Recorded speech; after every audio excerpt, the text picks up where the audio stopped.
창조스토리 12장 성경에서 들려주는 땅 에레츠 이야기. 첫 번째 챕터 삶의 터전으로서의 에레츠의 개념부터 봅시다. 하나님은 지구에 최초로 하늘이란 공간을 조성하셨죠. 지난 시간에 하늘은 하나님으로부터 오는 복과 저주 또는 구원과 심판의 통로가 되어 창조주 하나님을 깨닫는 도구가 되었습니다. 이제 사람과 생명체가 살아갈 터전으로서 땅과 바다의 공간을 추가로 오늘 조성하십니다. 앞으로 지구의 이 세 개의 공간, 하늘, 땅, 바다에 당신이 창조하신 생명체를 두실 것입니다. 생명체를 두실 공간을 친히 조성하시고 반드시 그 공간에서만 살도록 확정하심으로써 그 공간들의 중요성이 더욱 높아집니다. 우리에게 하늘, 땅, 바다는 너무나도 당연하고 흔한 공간이므로 그냥 지나치지만 성경에서 이 세 공간은 하나님의 구속사를 진행하시는 아주 중요한 장소죠. 그뿐만 아니라 하늘, 땅, 바다는 영적 상징적으로 중요한 의미를 갖기 때문에 신자라면 그 뜻을 깊이 헤아려야 합니다. 9절에 천하의 물이 한 곳으로 모이고 묻히 드러나라 이렇게 말씀하셨죠. 본래 지구를 덮었던 깊은 물이 있었단 말이에요. 창세기 1장 2절에 지구를 덮는 깊은 물이 있었는데 그 물을 윗물과 아랫물로 나눠서 공간이 생기게 하셨죠. 그리고 그 중에 지구의 표면에 남아있는, 지구의 표면을 덮고 있는 아랫물, 윗물 말고 아랫물을 한 곳으로 모으셨단 말이에요. 한 곳으로 모으시니 물 없는 육지가 드러난다는 얘기죠. 우리 성경은 묻이라고 했는데 육지라고 같은 말이겠죠. 한 곳으로 모았다는 것은 지금 한 곳으로 모아서 이렇게 육지가 생겼는데 안 모으시고 다시 퍼뜨리시면 육지가 덮인다는 얘기죠. 예, 그렇습니다. 그러니까 우리는 항상 그걸 알아야 돼요. 하늘 위에 물이 쏟아져야 육지를 다 덮는다고 생각하시면 안 돼요. 그러면 깊은 물이 될 뿐이지 아랫물만 퍼뜨려도 육지는 다 덮입니다. 그걸 아셔야 돼요. 주님이 잡고 계시죠. 달과 지구의 공전, 자전 이런 걸 통해서 밀물, 썰물로 왔다 갔다 잡고 계신단 말이에요. 그리고 10절에 물 없는 묻을 땅이라 부르시고 모인 물은 바다라 이렇게 부르셨어요. 자, 오늘은 두 번째 공간인 땅에 대해서 이제 공부를 할 겁니다. 에레츠. 땅은 원어로 에레츠인데 지구, 땅, 세상을 뜻합니다. 에레츠는 창세기 1장 1절에 이미 창조되었는데 창세기 1장 샤마임과 에레츠 창조하셨죠? 근데 지금 또 에레츠라고 부르시는 이 에레츠는 무엇인가? 본래 에레츠는 1절에 창조하셨고 지금은 그때 창조하신 에레츠의 일부분을 땅이라고 칭하시는 거예요. 샤마임하고 같은 의미죠. 1절에 창조된 에레츠는 우주 속의 지구를 말하고 지금의 에레츠는 지구에 속한 육지로서의 땅을 말합니다. 땅을 말합니다.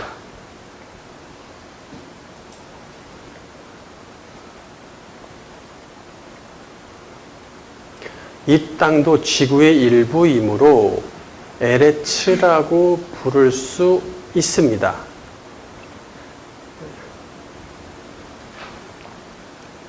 인간은 광대한 지구의 땅을 한 번에 볼 수 없고 평생 그중 일부의 땅만 딛고 살아가죠. 인간이 살아갈 터전은 지구로서 에레츠이고 동시에 발을 딛는 곳도 땅으로서 에레츠입니다. 그러니까 에레츠는 두 가지 의미인데 넓은 의미로는 지구, 좁은 의미로는 땅이다. 에레츠의 넓은 의미는 지구, 좁은 의미는 땅이다. 이렇게 생각하시면 됩니다. 에레츠는 구약 성경에 약 2,500회 사용될 정도로 이 땅 이야기는 큰 비중을 차지합니다. 인간은 하나님이 주신 전 인생을 땅에서 살며 하나님을 섬기죠. 땅은 하나님의 존재 가치를 부여하는 곳이며 인간의 존재 가치를 부여하는 곳이며 신자의 훈련 장소입니다.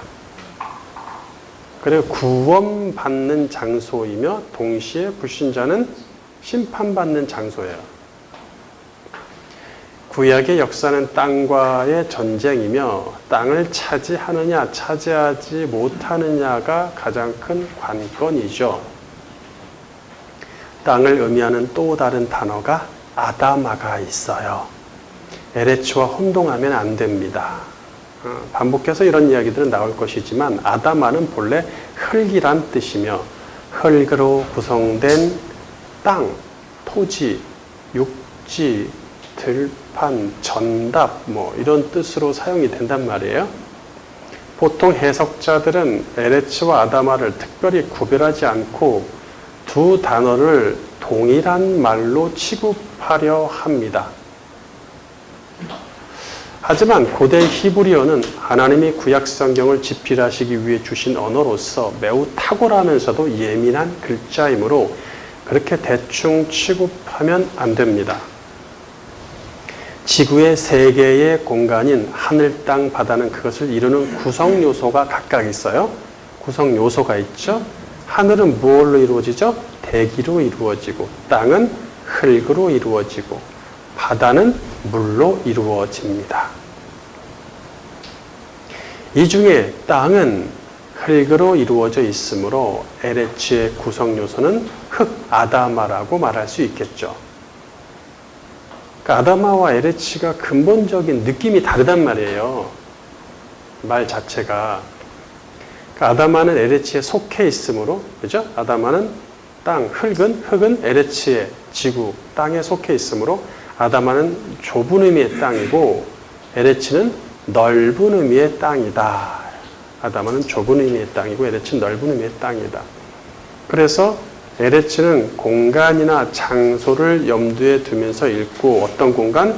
우주 속에 있는 지구 공간. 하나님이 특별히 중심 무대로 삼으신 지구 공간, 또 그 장소, 우리들의 삶의 현장, 심판과 구원이 이루어지는 그 장소를 염두에 두면서 읽어야 되고 아다마는 흙을 염두에 두면서 읽어야 합니다. 흙.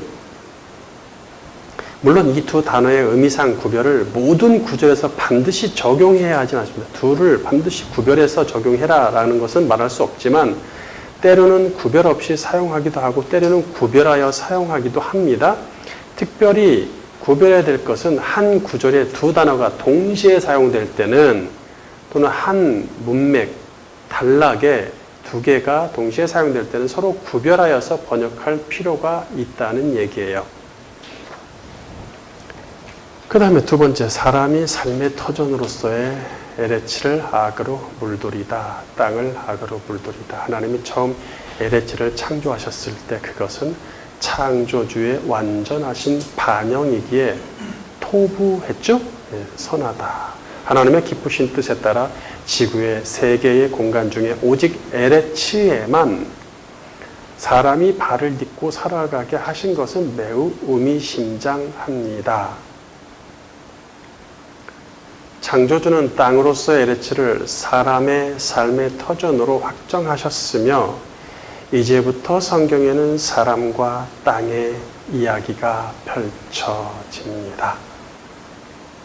먼저 사람을 창조하신 후에 땅에서 번성하고 땅을 정복하라고 명하시죠. 창세기 1장 27절 하나님이 자기 형상 곧 하나님의 형상대로 사람을 창조하시되 남자 여자를 창조하시고 하나님이 그들에게 복을 주시며 하나님이 그들에게 이르시되 생육하고 번성하여 땅에 충만하라. 땅을 정복하라. 바다의 물고기와 하늘의 새와 땅에 움직이는 모든 생물을 다스리라 하시니라. 네. 자, 이렇게 땅 이야기가 시작이 되는데 앞으로 생각보다 땅에 대한 말이 많습니다. 땅 이야기가 어마어마하게 많습니다. 그래서 오늘 좀 내용이 길긴 하지만 좀 더 하려고 고민하다가 일단은 한 장 안에 다 넣긴 했지만 그만큼 땅에 대한 이야기가 많습니다. 그러니까 사실 한두 장으로 얘기하기가 매우 벅차죠. 그러나 이 땅에 대한 이야기는 앞으로도 계속 될 거예요. 다른 주제를 가지고. 에레치를 사람들의 정복지로 주시고 사람으로 하여금 에레치의 통치자가 되게 하신단 말이에요. 인간을 창조하시자마자 그런 얘기가 나와요. 하지만 아담의 범죄 이후에 사람들은 에레치를 선하게 정복하고 하나님 뜻대로 정복하고 다스리지 않고 자기 뜻대로, 자기 땅 따먹기, 자기 것을 소유하기 위한, 그렇죠? 자기 것을 소유하기 위한 도구로서, 결과물로서 땅을 이용한단 말이죠. 그래서 땅을 악으로 물들일 수밖에 없죠. 하나님은 에레치를 물로 심판하셔서 땅의 모든 생명체를 쓸어버리고 악을 씻어내시죠. 창세기 6장 11절. 그때 온 땅이 하나님 앞에 부패하여 포악함이 땅에 가득한지라. 하나님이 보신즉 땅이 부패하였으니 이는 땅에서 모든 혈육 있는 자의 행위가 부패함이었더라. 하나님이 노아에게 이르시되 모든 혈육 있는 자의 포악함이 땅에 가득하므로 그 끝날이 내 앞에 이르렀으니 내가 그들을 땅과 함께 멸하리라. 창세기 7장 23절. 지변의 모든 생물을 쓸어버리시니 곧 사람과 가축과 기는 것과 공중의 새까지라. 이들은 땅에서 쓸어버림을 당하였으되 오직 노아와 그와 함께 방주에 있던 자들만 남았더라. 네. 아담들은 여전히 에레치를 악으로 물들일 것이 뻔한데 매번 악이 가득 찰 때마다 에레치를 물로 쓸어버릴 수는 없겠죠. 하나님은 심판을 지연하는 수단으로 하나님과 에레치를 평화롭게 연결하는 징조를 하나 주십니다. 창세기 9장 13절 바른 성경. 내가 내 무지개를 구름 속에 두었으니 그것이 나와 땅 사이에 언약의 징표가 될 것이다. 내가 구름으로 땅을 덮을 때 그 무지개가 구름 속에 나타나면 나와 너희 사이 그리고 육체를 가진 모든 생물 사이에 맺은 내 언약을 내가 기억할 것이니 다시는 물이 모든 육체를 멸하는 홍수가 되지 않을 것이다. 그 무지개가 구름 속에 있어서 내가 그것을 보고 나 하나님과 땅 위에 있는 모든 육체를 가진 모든 생물 사이에 영원한 언약을 기억하겠다. 네, 하나님과 에레치 사이의 언약입니다. 무지개 언약은. 무지개는 하나님이 보시려고 만드시는 거예요. 자, 하나님은 당신과 에레치 사이의 언약의 징표인 무지개를 보심으로써 더 이상 물로 세상을 심판하지 않으시는 은총을 부여하시죠. 이제 다시 아담들은 에레치에서 희망을 보기 시작할 것입니다. 세 번째, 저주받은 자들의 땅으로 삶의 터전을 옮기시다. 이제 선민의 조상이 될 아브라함을 부르시고 그때부터 땅 이야기를 본격적으로 전개하시죠. 택한 백성에게 땅은 중요한 메시지를 주기 때문에 땅 이야기를 많이 하기 시작하십니다.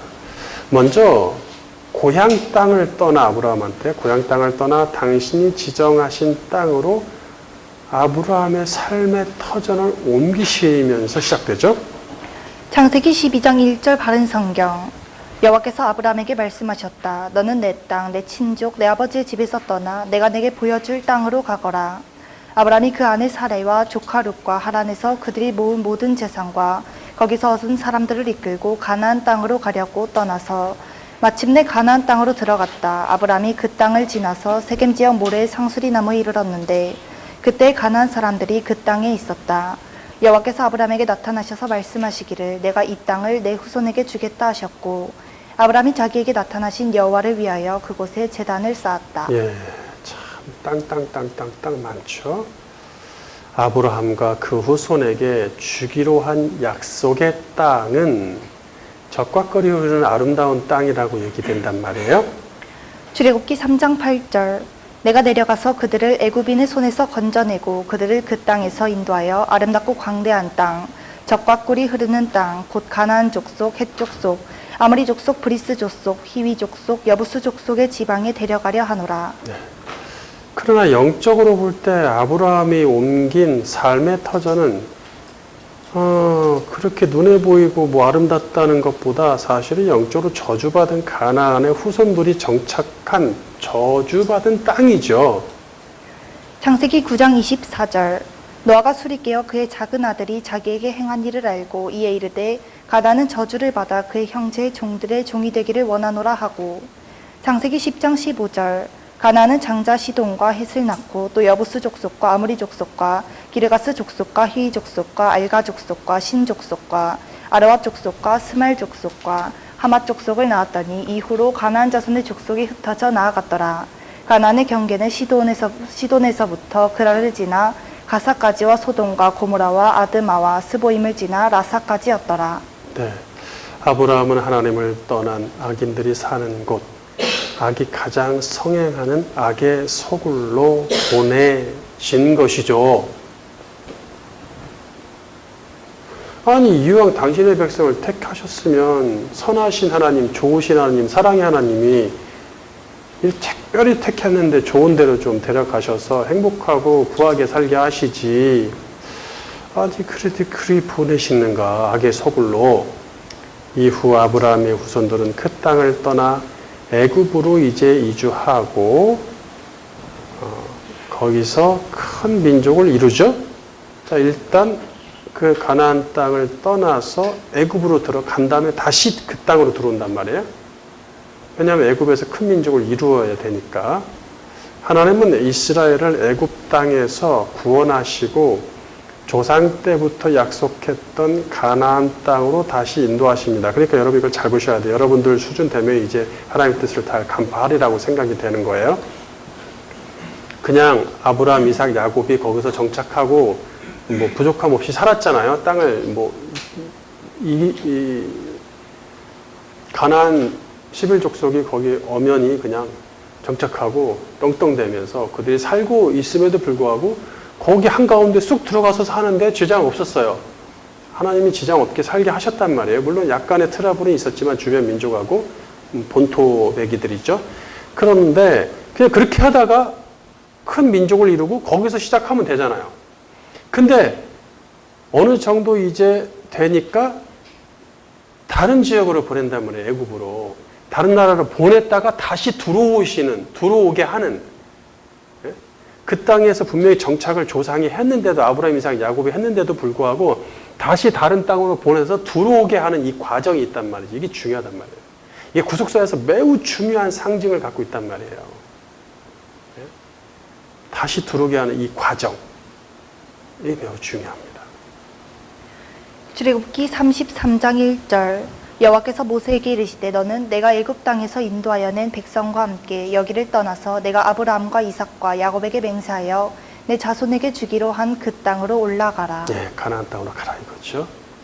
두 번째 챕터, 왜 택한 백성을 저주받은 자들의 땅으로 들어가게 하시는가? 첫 번째, 저주받은 가나안 땅에 살게 하시는 첫 번째 목적을 볼까요? 이렇게 택한 백성을 저주받은 자들의 땅이며 악의 소굴로 보내시는 이유는 무엇일까? 택한 백성을 저주받은 가나안 땅에 살게 하시는 첫 번째 목적은 그들을 통해 저주받은 자들을 심판하기 위함입니다. 더 이상 홍수로 땅을 심판하지 않겠다는 말씀은 죄악을 그냥 묵과하시겠다는 뜻이 아니죠. 응? 이제부터 전쟁이란 다른 방법을 통해서 쌓인 악을 심판하심으로 땅을 씻어내신다는 얘기예요. 가나안 민족의 악에 관해서는 이미 아브라함 때부터 거론되었고 그들의 악이 심판의 수위에 찰 때까지 기다리고 계신단 말이죠. 창세기 15장 16절 내 자손은 4대 만에 이 땅으로 돌아오리니 이는 아모리 족속의 죄악이 아직 가득 차지 아니함이니라 하시더니. 네, 아브라함한테 하신 말씀이란 말이에요.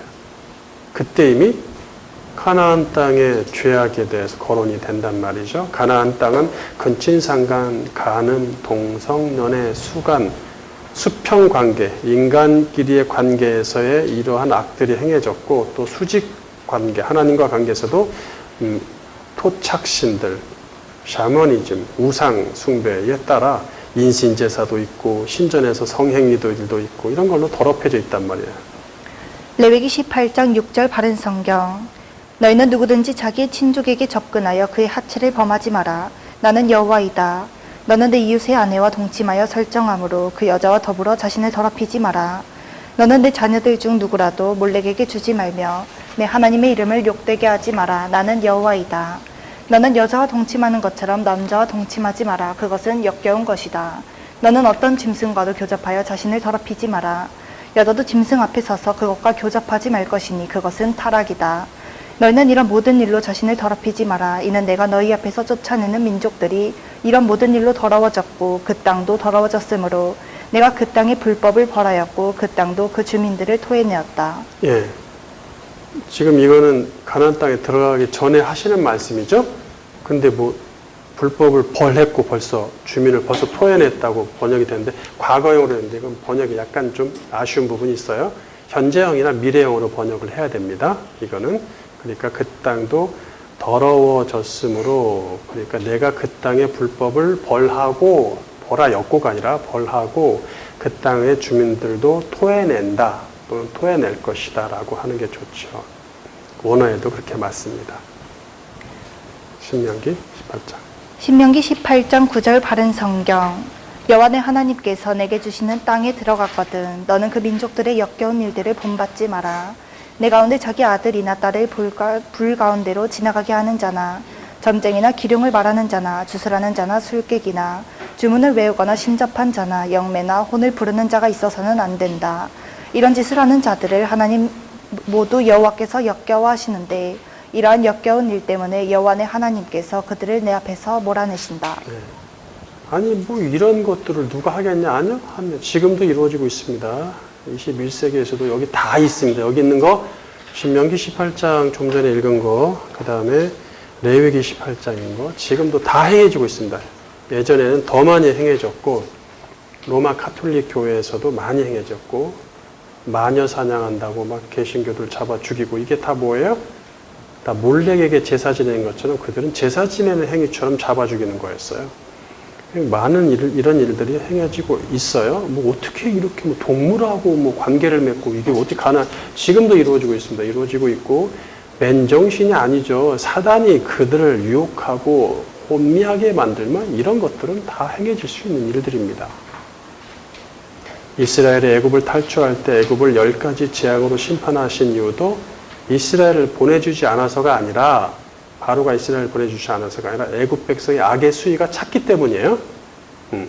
또한 이스라엘 민족이 우수하고 하나님 앞에 올바르게 행동하기 때문에 그 상으로 가나안 땅을 주신 것도 아닙니다. 신명기 9장 4절 바른 성경. 여호와 내 하나님께서 그들을 내 앞에서 쫓아내신 후에 내가 내 마음으로 말하기를 내가 의롭기 때문에 여호와께서 나를 데려와 이 땅을 차지하게 하셨다 하지 마라. 여호와께서 그들을 내 앞에서 쫓아내신 것은 그 민족들이 악하기 때문이다. 내가 들어가서 그들의 땅을 차지하게 된 것은 내 마음이 의롭고 바르기 때문이 아니라 이 민족들이 악하여 여호와 내 하나님께서 그들을 내 앞에서 내쫓으셨으니 내 조상 아브라함과 이삭과 야곱에게 맹세하신 말씀을 이루려 하신 것이다. 네, 이런 걸 잘 보셔야 돼요. 그러니까 우리는 흔히 뭐 그리스도인으로서 소금과 빛이 되고 뭐 이렇게 막 세상을 변화시키고 세상을 아름답고 평화롭게 하고 뭐 행복하게 살게 하고 우리가 뭐 세상의 정치가가 돼 힘있는 자가 돼서 뭔가 막 대단한 걸로 교회가 절대 그렇지 않습니다. 보세요. 가나안 민족의 악이 그렇게 가득하니까 하나님의 백성이 들어오면 그들이 구원받고 그들이 영향을 받아야 되는 거잖아요. 그렇죠? 그게 우리 오늘날 잘못된 교회의 가르침이에요. 근데 그들이 들어오니까 가나안 땅은 망한 거죠. 그러니까 어느 동네에 교회가 세워진다 해서 그 동네가 천국이 되는 게 아닙니다. 우리 뭐 동민과 시민과 백성과 함께하는 교회 이러면서 막 프랭카드 붙이고 그들하고 뭔가를 행사를 같이 막 하고 형제인 것처럼 위아더 월드 하는 그런 교회들이 늘어나고 있어요. 오늘날 조심해야 됩니다. 하나님은 그렇게 하시는 분이 아니에요. 잘 보셔야 돼요. 성경의 과정들을. 내가 예수를 믿는 순간 내 가정이 망할 수도 있는 거예요. 그걸 아셔야 돼요. 만약에 내가 예수를 믿으니까 내 가정도 다 복받기 시작. 그때부터 돈 벌고 다 부자 되고 다 면사형통하고 내가 어느 지역에 교회를 개척하니까 그 지역이 다 변화되고 막 예수 그리스도의 푸른 계절이 오고 이러면은 다분히 다 자기 의료 돌려집니다. 내가 한 거. 내가 한 게 되는 거예요. 하나님은 그렇게 하는 거 싫어하십니다. 이거 얘기하잖아요. 네가 거기 가가지고 그 땅을 차지할 때 내가 의로우니까 내가 잘해서 그렇게 됐다고 착각하지 마라. 착각하지 마라. 그들이 악하기 때문에. 악하기 때문에. 그러니까 내가 어떤 지역에 갔을 때 내가 내 가정에서 혼자 예수를 믿었을 때 내 가정 나머지를 심판하실 수도 있는 거예요. 그 지역을 심판하실 수도 있는 거예요. 그럼 어떻게 되는 거예요? 나는 점점 선에서 선을 쌓고 내 선을 비교할 수 있는 악이 점점 커져야 되는 것이죠. 그래서 내가 악하고 악한 곳에 선이 딱 하나 들어가서 이 선을 구원해야 될 정도로 너무 확연하게 흑백 논리로 분리가 되는 거잖아요. 표시가 너무 세게 나죠. 그래야 이 악이 더 악해 보이는 것입니다. 악이 악해 보이기 위해서는 옆에 비교할 선이 있어야 되는 거예요. 그래서 악한 가정을, 악한 지역을, 나라를, 민족을 심판하시려고 선한 사람이 들어갈 수도 있어요. 그렇죠? 좀 이해하시겠죠? 네. 그래서 오늘날 다 왜곡해서 가르치잖아요. 내가 가면 다 변화해야 되는 것처럼. 그렇지 않습니다. 그건 내 뜻이지. 나의 용매이고 나의 의고 나의 바람이지. 하나님은 그런 뜻이 그렇게 아닙니다. 하나님 뜻이 무엇인지 알아야 돼요. 물론 반드시 그렇게 되는 것은 아닙니다. 내가 감으로써 그게 악이 더욱더 도드라져서 심판을 불러일으키는 것을 항상 그렇게 하시진 않습니다. 그러나 그런 원칙들은 과거의 성경에서 오랫동안 전해졌던 원칙이라는 것을 명심해야 됩니다. 그렇잖아요?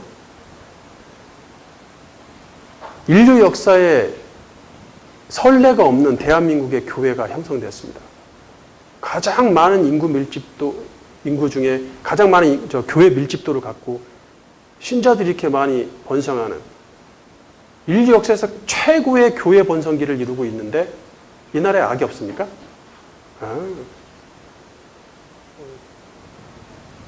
다른 나라보다 훨씬 많습니다. 훨씬 많습니다. 많고 상상할 수 없는 악들이 벌어집니다.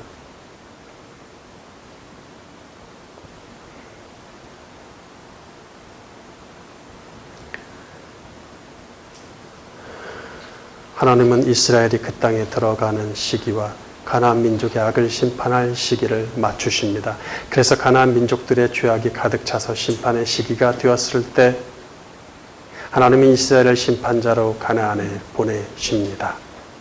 이스라엘은 하나님의 공의로운 심판의 대사로서 가나안의 모든 족속을 남김없이 진멸합니다. 여호수아 11장 18절. 여호수아가 그 모든 왕들과 싸운 지가 오랫동안이라 기본 주민 히위 족속 외에는 이스라엘 자손과 화친한 성읍이 하나도 없고 이스라엘 자손이 싸워서 다 점령하였으니 그들의 마음이 완악하여 이스라엘을 대적하여 싸우러 온 것은 여호와께서 그리하게 하신 것이라. 그들을 진멸하여 바치게 하여 은혜를 입지 못하게 하시고 여호와께서 모세에게 명령하신 대로 그들을 멸하려 하심이었더라. 이와 같이 여호수아가 여호와께서 모세에게 말씀하신 대로 그 온 땅을 점령하여 이스라엘 지파의 구분에 따라 기업으로 주매 그 땅의 전쟁이 그쳤더라. 네. 자, 두 번째 저주받은 가나안 땅에 살게 하신 두 번째 목적. 둘째, 택한 백성을 저주받은 가나안 땅에 살게 하시는 목적은 악이 가득한 세상에서 하나님을 섬기는 법을 배우게 하려는 것입니다. 아브라함과 그 후손인 이스라엘을 선한 자들이 많은 거룩한 곳으로 보내지 않으십니다. 오히려 하나님을 순종하기 어려운 극한 환경에 보내셔서 하나님을 섬기는 법을 배우게 하십니다. 이렇게 할 때 그들의 신앙이 더욱 빛나고, 그렇죠? 완전히 악한 곳에, 악이 더 많은 곳에 갈수록 그들의 선이 빛나는 것입니다. 그래서 더욱 빛나고 견고해지며 하나님은 이런 것들을 뿌듯해 하십니다. 신명기 4장 5절. 내가 나의 하나님 여호와께서 명령하신 대로 규례와 법도를 너희에게 가르쳤나니 이는 너희가 들어가서 기업으로 차지할 땅에서 그대로 행하게 하려 함인즉 너희는 지켜 행하라. 이것이 여러 민족 앞에서 너희의 지혜요 너희의 지식이라. 그들이 이 모든 규례를 듣고 이르기를 이 큰 나라 사람은 과연 지혜와 지식이 있는 백성이로다 하리라. 네. 여기서 하나님이 명령하신 규례와 법도를 가르치고 행한다는 것은 한마디로 하나님을 섬기는 법을 배운다는 말입니다.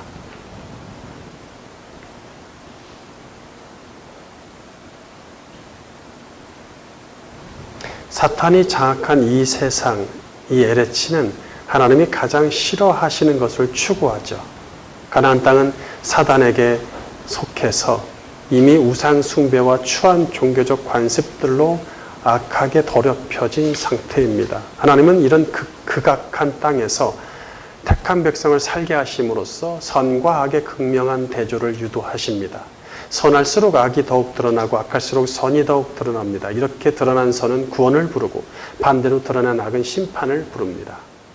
사탄의 법이 진리처럼 되어 불법이 가득한 땅에서 하나님의 법을 지키는 일은 어렵지만 지키기만 하면 그 행위가 구별되어서 눈에 띄죠. 마치 검은색 바탕의 도화지의 흰 점과 같고 흰색 바탕 도화지의 검은 점과 같습니다. 저주받은 세상에서 하나님의 법도를 따르는 사람의 지혜와 지식은 유별나기에 사람들의 눈에 띈다는 얘기예요. 여기서 착각하지 말아야 하나 오해하지 말 것은 눈에 띄죠. 그렇죠. 우리는 우리의 하늘나라의 법을 따르며 이 땅에서 살기 때문에 이 땅에 사는 풍속과 다르니까 눈에 띄어야 됩니다. 눈에 안 띄고 있는 거는 하늘의 법을 따르는 게 아니라 이 땅의 법대로 살고 있다는 얘기죠. 눈치 보면서 대충 맞추면서. 그러니까 안 띄는 거지. 우리가 하늘의 법대로 여호와의 법도를 지키며 이 땅에서 살면 당연히 사탄의 법도대로 사는 사람들하고 구별될 수밖에 없어요. 눈에 띌 수밖에 없는 것이죠. 그럼 눈에 띄는 것이 저들의 지혜와 지식은 다르구나. 이 정도만 해도 충분히 우리는 잘하고 있는 것이죠. 물론 그렇게 되면서 오해하지 말 것은 저들이 우리를 보고 다 예수를 믿고 하나님을 섬기진 않습니다.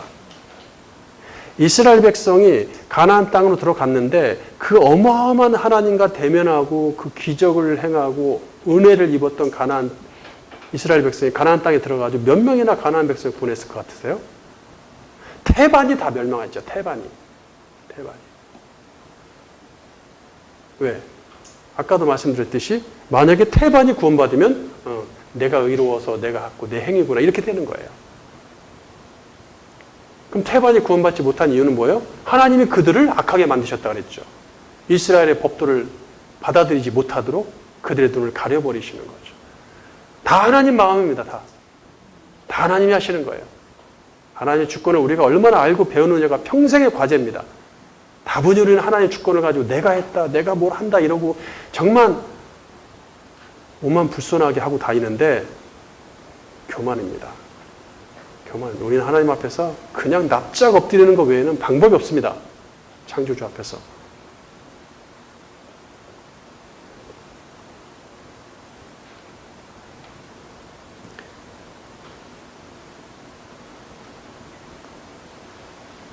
따라서 이스라엘 백성은 저주받은 땅에서 부지런히 하나님 섬기는 법을 배우고 가르쳐야 되는 것이지 거기서 부지런히 전도하고 다니고 그거는 둘째 문제고요. 먼저 하나님 섬기는 법을 그 저주받은 악한 땅에서 선을 배우는 것입니다. 신명기 5장 9절 오직 너는 스스로 삼가며 내 마음을 힘써 지키라. 그리하면 내가 눈으로 본 그 일을 잊어버리지 말라. 내가 생존하는 날 동안에 그 일들이 내 마음에서 떠나지 않도록 조심하라. 너는 그 일들을 내 아들들과 내 손자들에게 알게 하라. 내가 호렙산에서 내 하나님 여호와 앞에 섰던 날에 여호와께서 내게 이르시기를 나에게 백성을 모으라. 내가 그들에게 내 말을 들려주어 그들이 세상 사는 날 동안 나를 경외함을 배우게 하며 그 자녀에게 가르치게 하리라 하시매. 네.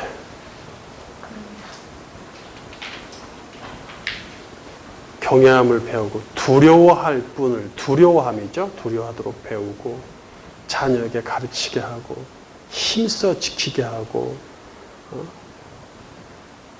아들들과 내 손자들에게 알게 하고 계속 반복되는 거죠. 근데 이걸 안 했단 말이에요. 이걸 게을리 여겼죠. 그래서 믿음의 조상이라고 의인들이라고 하는 자들도 자식 농사 다 망하잖아요. 왜? 안 했으니까. 자기만 열심히 하면 후손들한테도 믿음이 물려지고 후손들한테도 무슨 복 받고 이럴 줄 아는데 착각하지 마십시오. 오늘날 정말로 말만 하면 아는 정말 교회에 많은 일을 하고 큰일을 했던 위대하다는 신학자, 목사들, 자식들 보면 알잖아요. 예? 그렇잖아요. 그게 얼마나 중요한 겁니까? 내 후손들을 위해서 내가 너희들이 하나님 말씀을 배우고 그 말씀대로 살지 않으면 나는 삶의 의미가 없다고 목숨을 내놓으신 적이 있습니까? 그 정도까지 해보셨어요? 슬슬 하시잖아요. 슬슬 그냥 알아서 하시겠지 이런 식으로. 어떠한 노력을 하고 있냐는 것이죠. 여기서 하나님을 경외함을 배운다는 말도 곧 하나님을 섬기는 법을 배운다는 뜻입니다. 하나님을 경외하는 자, 하나님을 두려워하는 자는 그분의 말씀에 순종하려고 애를 쓰죠. 그럼으로써 그분을 섬기는 방법을 그 과정에서 터득하게 됩니다. 이 법은 후세에 대대로 가르쳐서 물려주어야 합니다. 신명기 31장 12절 곧 백성이 남녀와 어린이와 내 성읍 안에 거류하는 타국인을 모으고 그들에게 듣고 배우고 내 하나님 여호와를 경외하며 이 율법의 모든 말씀을 지켜 행하게 하고 또 너희가 요단을 건너가서 차지할 땅에 거주할 동안에 이 말씀을 알지 못하는 그들의 자녀에게 듣고 내 하나님 여호와 경외하기를 배우게 할지니라. 네, 계속 반복되고 있죠. 자녀들에게 가르쳐라, 후손들에게 가르쳐라. 세 번째 챕터, 하나님의 복적에 어긋난 백성들. 첫 번째 불순종은 가나안 족속을 진멸하지 않고 남겨두는 것이다. 이렇게 명확한 두 가지 목적으로 이스라엘 백성을 저주받은 가나안 땅으로 보내셨습니다. 첫 번째 이유는 뭐였어요? 가나안 땅, 저주받은 땅에 보내신 이유는, 택한 백성을 보내는 이유는 그 땅 백성을 심판하기 위해서, 심판의 도구로 사용되는 것입니다. 택한 백성이. 두 번째는 하나님 섬기는 법을 거기서 배우는 거예요. 이런 목적으로 보냈는데 이스라엘은 보내신 그 목적대로 행하지 않고 불순종하죠. 반대로 행하는 거예요. 이스라엘의 첫째 불순종은 뭐냐면 심판자로서 가나안 주민을 진멸해야 되는 거예요. 심판의 사자로 보냄받은 것입니다. 근데 심판을 하지 않고 가나안 주민을 남겨둡니다. 사사기 1장 19절 흥정력 주께서 유다와 함께 하셨으므로 그가 산의 거주민들을 쫓아내었으나 골짜기의 거주민들은 철병거를 가지고 있었으므로 쫓아내지 못하였더라. 베냐민 자손이 예루살렘에 거주하던 여부수 족속을 쫓아내지 아니하매 여부수 족속이 베냐민 자손과 함께 이날까지 예루살렘에 거하느니라. 므낫세도 베스안과 그것의 고을들의 거주민들과 다나악과 그것의 고을들의 거주민들과 도로와 그것의 고을들의 거주민들과 아블라함과 그것의 고을들의 거주민들과 무깃도와 그것의 고을들의 거주민들을 쫓아내지 아니하매 가나안 족속이 그 땅에 거하려 하였더라. 29절 에브라임도 게셀에 거하던 가나안 족속을 쫓아내지 아니하매 가나안 족속이 게셀에서 그들 가운데 거하였더라. 스불론도 기드론의 거주민들과 나알론의 거주민들을 쫓아내지 아니하매 가나안 족속이 그들 가운데 거하며 곡물을 바치는 자가 되었더라. 아셀도 악고의 거주민들과 시돈의 거주민들과 알락과 악십과 헬바와 아빗과 롭의 거주민들을 쫓아내지 아니하고 아셀 족속이 그 땅의 거주민들인 가나안 족속 가운데 거하였으니 이는 그들이 그들을 쫓아내지 아니하였기 때문이더라. 납달리도 베세메스의 거주민들과 베다낫의 거주민들을 쫓아내지 아니하고 그 땅의 거주민들인 가나안 족속 가운데 거하였으나 그럼에도 불구하고 베세메스와 베다단의 거주민들이 그들에게 곡물을 바치는 자가 되었더라. 네. 그냥 그들이 가나안 백성을 쫓아내지 아니하였더라. 한 절이면 끝나잖아요. 왜 이렇게 자세히 하실까요? 네? 왜 이렇게 자세히 하는 말이에요, 일일이. 여기 없는 그런 지파는 다 쫓아내서 깨끗해서 없는 것도 아닙니다. 안 쫓아냈어요. 이스라엘이 가나안 민족을 진멸하지 않은 이유는 두 가지입니다. 첫째, 그들과 싸우기 싫어서, 두려우니까. 싸우기 두려우니까. 어차피 그들은 잘해야 우리 종노릇이나 할 건데, 깨끗이 진멸해서 뭐 하겠어? 좀 남겨놓지 이렇게. 가나안 정복 전쟁은 그들이 힘이 있어서가 아니라 하나님이 용사로 싸우시기에 승리할 수밖에 없었죠. 예, 그들이 힘이 있어서가 아닙니다. 용사기 때문에 아닙니다. 하나님이 용사이십니다. 그러니까 두려워할 게 없어요. 그들은 용사이신 하나님을 온전히 신뢰하지 못하고 적당히 싸워서 타협을 보고 말죠. 두 번째, 가나안 사람들을 모두 죽이기 아까워서 진멸하지 않았습니다.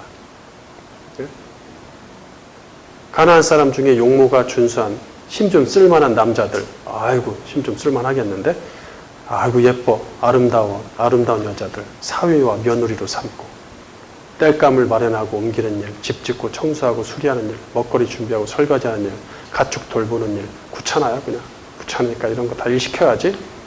그래, 가나안 사람들을 남겨놓는 것이에요. 그걸로 사용하려고.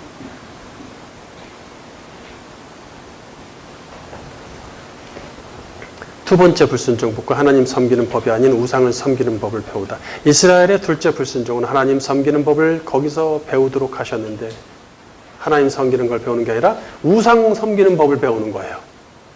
하나님은 이스라엘이 가나안 민족의 우상 숭배를 배우지 못하게 하시려고 가나안 민족을 남김없이 진멸하라고 강조하셨는데 그들은 이 명령을 대수롭지 않게 생각하죠. 레위기 18장 3절 바른 성경. 너희는 너희가 살았던 이집트 땅의 풍속대로 하지 말고 내가 너희를 이끌고 가는 가나안 땅의 풍속대로도 하지 말며 그들의 규례를 따르지 마라. 너희는 내 법도를 행하고 내 규례를 지키며 그것들을 따라라. 나는 여호와 너희 하나님이다. 신명기 18장 9절 바른 성경. 여호와 내 하나님께서 내게 주시는 땅에 들어가거든 너는 그 민족들의 역겨운 일들을 본받지 마라. 너는 여호와 내 하나님 앞에서 완전하게 되어라. 네, 이스라엘은 광야 40년 동안 가나안의 풍속과 규례를 받아들이지 말라고 반복해서 교육을 받았단 말이에요. 그리고 들여보냈어요. 그럼에도 불구하고 그들은 가나안 민족을 남겨둠으로써 가나안의 풍속과 규례들을 받아들이고 말죠. 그들은 가나안 사람들과 결혼을 통해서 정신적으로 굳게 결합을 합니다. 사사기 3장 5절 바른 성경. 이스라엘 자손이 가나안 사람과 헷 사람과 아모리 사람과 브리스 사람과 히위 사람과 여부스 사람 사이에 살면서 그들의 딸들을 자신들의 아내로 삼았으며 자기의 딸들을 그들의 아들들에게 주었고 또 그들의 신들을 섬겼다. 네. 뭐 좀 결혼 좀 하면 어떻습니까? 아니죠. 그들의 신들을 섬겼다. 이렇게 되는 거죠. 이런 이교도와의 연합이 이스라엘에게 올무가 되어 사사시대 내내 가나안 민족들에게 고통을 당하잖아요. 이스라엘의 왕정 시대가 시작되기 직전에는 이미 가나안 민족의 악한 풍습이 이스라엘의 삶에 깊이 젖어들어 있었습니다. 사무엘상 7장 3절. 사무엘이 이스라엘 온 족속에게 말하여 이르되 만일 너희가 전심으로 여호와께 돌아오려거든 이방 신들과 아스다롯을 너희 중에서 제거하고 너희 마음을 여호와께로 향하여 그만을 섬기라. 그리하면 너희를 블레셋 사람의 손에서 건져내시리라. 사무엘과의 종교개혁에도 불구하고 사탄의 불법은 강력해서 여전히 가나안 풍습은 사라지지 않죠. 그들은 하나님이 주신 삶의 방식보다 저주받은 자들의 삶의 방식을 더 좋아해서 짜릿하잖아요. 하나님을 버리기를 반복합니다. 왜냐하면 세상의 방식, 저주받은 자들의 사탄의 세상에 쩌들어 사는 사람들은 목적이 딱 하나이죠. 내 육신 잘 먹고 살자고, 짜릿하고 재밌고 흥겹고, 이게 목적이에요. 그냥 이 육신이 목적인 거예요. 그들은 받을 새로운 구원받는 영원한 삶, 새로운 세상에서 삶은 관심이 없기 때문에 이 땅이 전부기 때문에 여기서 맛볼 걸 다 맛봐야 된단 말이에요. 그래서 거기에 초점이 맞춰져 있어요.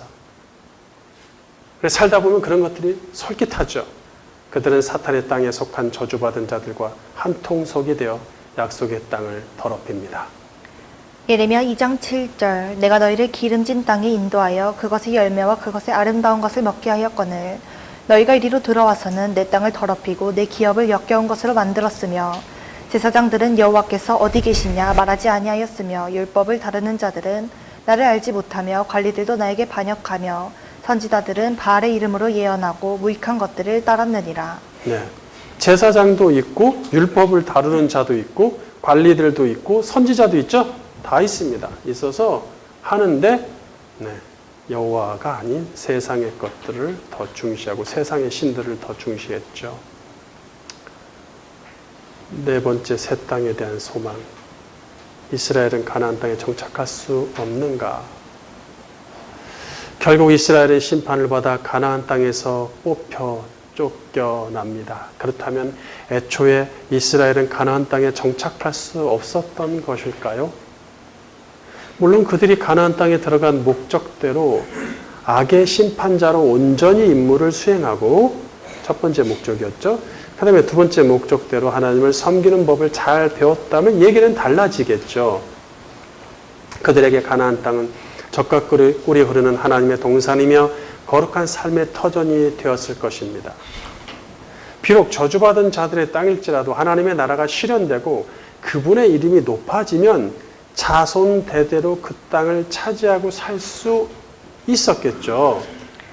창세기 17장 8절.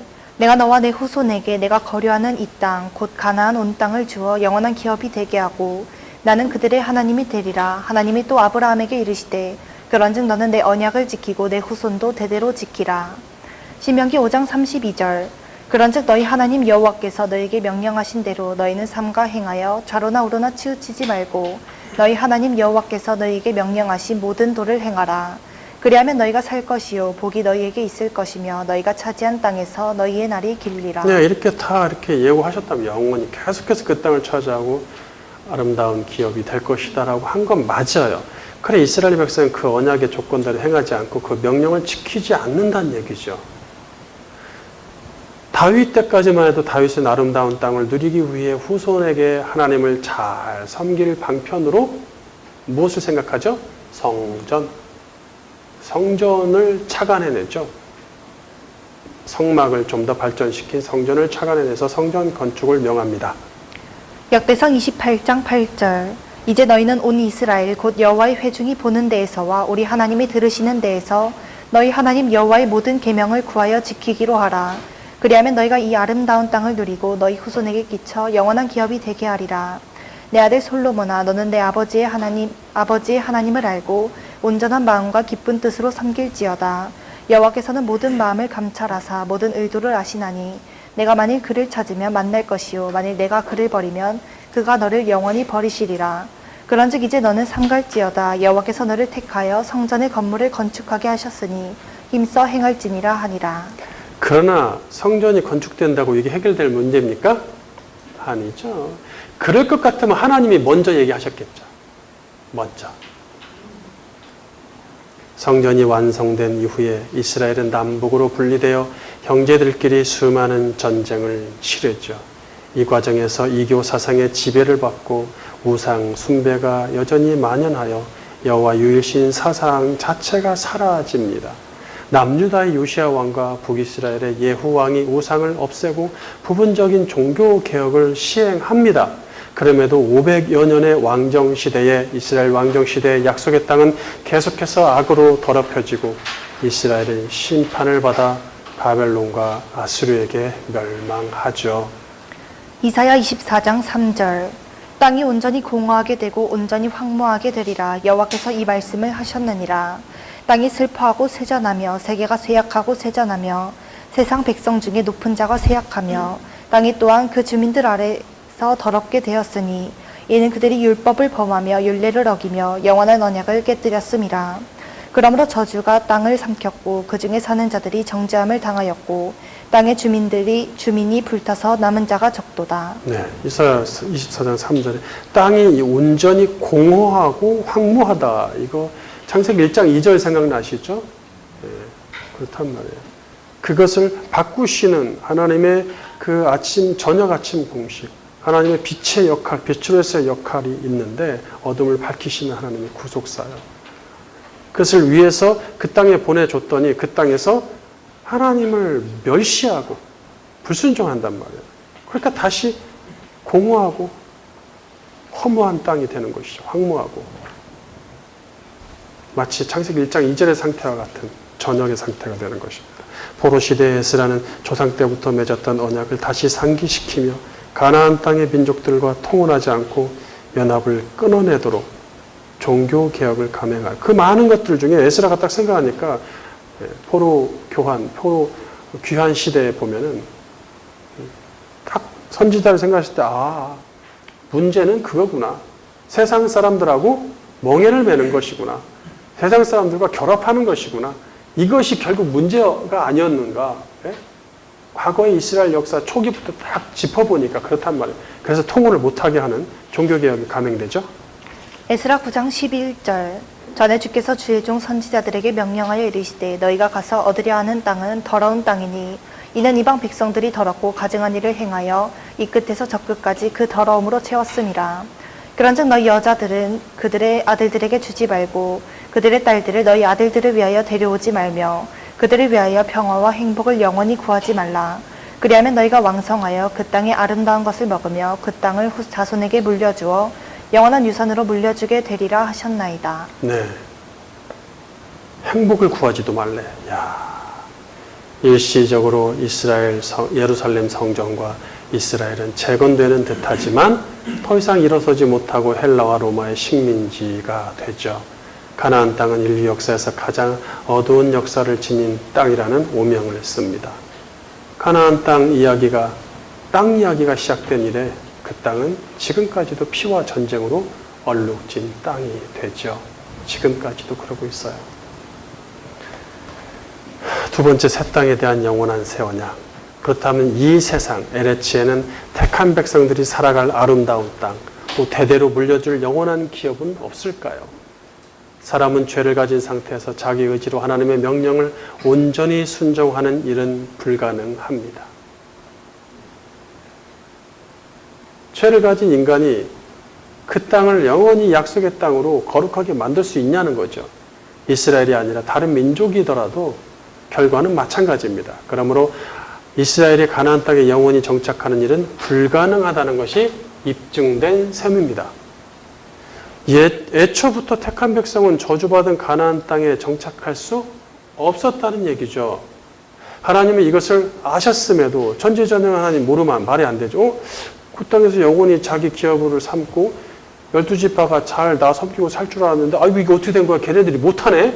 안 되겠네? 이거 어떡하지? 이거면 하나님이 아니잖아요. 아셨음에도 이스라엘을 가나안 땅에 들어보내셨단 말이에요.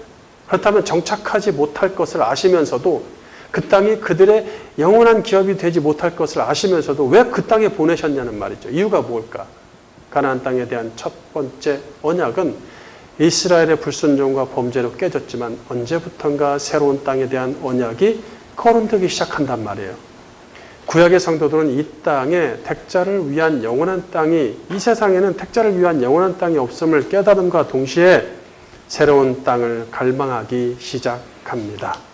시편 37편 29절 의인이 땅을 차지하며 막 거기서 영원히 살리로다. 그러니까 이 시인이 의인이 땅을 차지하며 거기서 영원히 살리라 이렇게 이야기할 때, 노래할 때 이것은 메시아 시대에 대한 소망을 담은 시겠죠. 어차피 첫 창조된 에레치는 사람들이 인류 역사 내내 악으로 물들이고 있으므로 마지막에는 폐하여지고 불에 다 없어질 것입니다. 지구 전체가 다 그래요. 어차피 이 세상에서 택자들의 기업을 두신들 마지막 대심판과 함께 이 땅에다 만약에 영원하다고 하는 택자들의 기업을 두면 어떻게 되는 거예요? 이 땅은 다 불에 다 없어지니까 택자들의 기업도 그때 같이 불타 없어질 거 아닙니까? 이사야 51장 6절 너희는 하늘로 눈을 들며 그 아래의 땅을 살피라. 하늘이 연기같이 사라지고 땅이 옷같이 헤어지며 거기에 사는 자들이 하루살이같이 죽으려니와 나의 구원은 영원히 있고 나의 공의는 폐하여지지 아니하리라. 따라서 하나님은 이 세상에 당신의 택자들을 위한 기업을 두실 이유가 없지요. 다른 세상에 두시죠. 이미 이 땅은 사탄에게 넘겨졌으므로 영적으로 저주받은 자들이 장악하고 있습니다. 그러니까 그 장악하고 있는 이 땅을 차지하려고 아웅봐도 얼마나 어리석은 일이에요, 그게. 아이러니한 일입니까, 그게? 그 땅 차지해서 뭐하게? 세상 어디에도 택한 백성의 안식처로서 영원한 땅은 없습니다. 이사야 60장 20절 다시는 내 해가 지지 아니하며 내 달이 물러가지 아니할 것은 여호와가 내 영원한 빛이 되고 내 슬픔의 날이 끝날 것임이라. 내 백성이 다 이롭게 되어 영원히 땅을 차지하리니 그들은 내가 심은 가지요 내가 손으로 만든 것으로서 나의 영광을 나타낼 것인즉. 예, 그러니까 유대인들이 예수님이 오셨을 때도 분명히 그 메시아가 오면은 예언대로, 이사야 예언대로 그 땅이 우리 땅이 영원한 땅이 되고 여기에 영원히 변하지 않는 이스라엘 왕국이 세워지고 다른 모든 나라들의 민족은 우리 종이 되고 이렇게 예상을 하고 있었단 말이에요. 지금 자기들은 종이잖아요. 로마의 종인데 역전되는 거야, 상황이. 그럴 줄 알았는데 그렇게 안 했거든요. 아주 거기서 그냥 벗어나는 정도가 아니라 아주 멸망을 해버립니다. 민족 자체, 나라 자체가. 메시아가 온 것 때문에. 뭐 안 왔으면 어떻게 근근히 버티는데 아예 멸망해버립니다. 예루살렘 성전도 아예 무너져버리고. 메시아는 뭘 한 거예요 도대체? 성경을 잘 못 알았던 것이죠. 여기 21절에 백성이 의롭게 된다는 것은 죄를 씻어 정결하게 된다는 말이죠. 이 약속이 깨지지 않고 영원한 이유는 하나님이 직접 택자들의 죄를 해결하시고 의롭게 된 백성과 맺기 때문입니다. 에스겔 37장 24절 내 종 다윗이 그들의 왕이 되리니 그들 모두에게 한 목자가 있을 것이라. 그들이 내 규례를 준수하고 내 율례를 지켜 행하며 내가 내 종 다윗 야곱에게 준 땅 곧 그의 조상들이 거주하던 땅이 그들이 거주하되 그들과 그들의 자자 손손이 영원히 거기에 거주할 것이요 내 종 다윗이 영원히 그들의 왕이 되리라. 내가 그들과 화평의 언약을 세워서 영원한 언약이 되게 하고 또 그들을 견고하고 번성하게 하며 내 성수를 그 가운데에 세워서 영원히 이르게 하리니 내 처소가 그들 가운데 있을 것이며 나는 그들의 하나님이 되고 그들은 내 백성이 되리라. 내 성소가 영원토록 그들 가운데 있으리니 내가 이스라엘을 거룩하게 하는 여호와인 줄을 열국이 알리라 하셨다 하라. 네, 이 문자만 봐서는 맞잖아요. 팔레스타인 거기에 이스라엘이 재건되고 거기에 그 땅이 있어야 되는 거 맞잖아요. 문자로 봤을 때는. 그런데 시간이 지나고 100년, 200년, 300년, 400년, 1000년, 2000년이 넘어도 안 되니까 자기들이 무력으로 가서 그냥 그 땅 이스라엘을 건립하지 않습니까? 네? 얼마나 우매합니까? 얼마나 우매합니까? 그리고 그 땅을 그들이 들어감으로써 불바다로 만들었잖아요. 지금까지 계속 불바다로 만들고 있잖아요. 평화로운 땅이 아니라 평화가 말라버리는 땅으로 계속 만들어가고 있잖아요. 그들이 괜히 이 문자만 가지고 신봉함으로써 메시아를 받아들이지 않고 여기서 다윗 왕과 한 목자는 메시아를 말하며 그분이 하나님과 택자들을 연결하는 성소가 되십니다. 메시아가 성막으로서의 하나님 처소가 되어 영원히 택자들 속에 들어와 연합하심으로 절대로 폐지되지 않는 영원한 언약이 되는 것이죠. 창세기 1장에 창조된 옛 땅, 그 옛 땅은 육신을 입고 있을 동안 잠시 동안 밟을 땅이지만 하나님이 마련해 두신 새 땅은 썩지 않을 몸으로 부활한 사람들이, 성도들이 영원히 밟을 땅이에요. 그러니까 옛 에레츠와 새 에레츠를 구별하셔야 되는 것입니다. 이 땅에는 새 에레츠가 있을 수 없어요. 이미 사단한테 넘겨줬는데 무슨 이 땅에다가 새 에레츠를 만들려고 합니까? 그러니까 백투 예루살렘 시오니즘을 쫓는 그런 유태인, 친유태인 성향의 수많은 교회들은 너무 큰 실수를 하고 있는 거예요, 지금. 특히 세대주의자들. 돌이키십시오. 정말로 큰 문제입니다. 요즘 교회에서 랍비들의 설교를 많이 듣는다고 하는데 참 우스꽝스러운 일이죠. 유태인 랍비들의 설교 들어서 뭐하게.